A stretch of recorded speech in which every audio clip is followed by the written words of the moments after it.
ما از ملت پاکستان که در طول دوران جهاد مردم ما را و جهاد ما را کمک و همکاری کردند یک عالم سپاسگزار هستیم.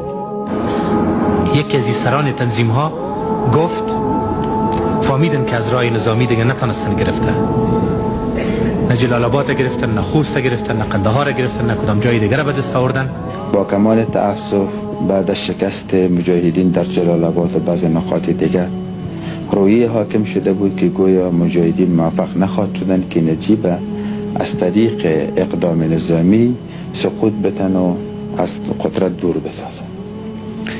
در روی این مفکوره آرام آرام حالتی به وجود آمد که کشورهای همسایه که حامی جهاد ما بودند به نحوی با نجیب ارتباطاتی را برقرار کردند. حال دیگر دست دراز کردن به طرف کی؟ به طرف شوروی ها.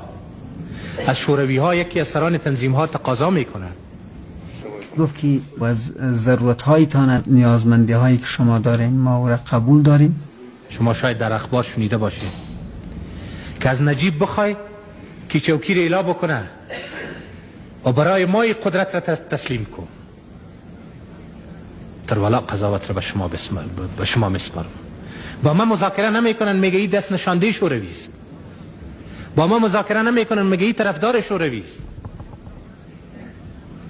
ولی از خود از اونها دست دراز میکنن، گدایی میکنن، قدرت میخواین، میگه ما را به کرسی بشان به جای نجیب. و در عین حال از به اصطلاح خودشان میگه که از دوستان غربی خیش نیست تقاضا میکنیم تا ما را به قدرت برسانند.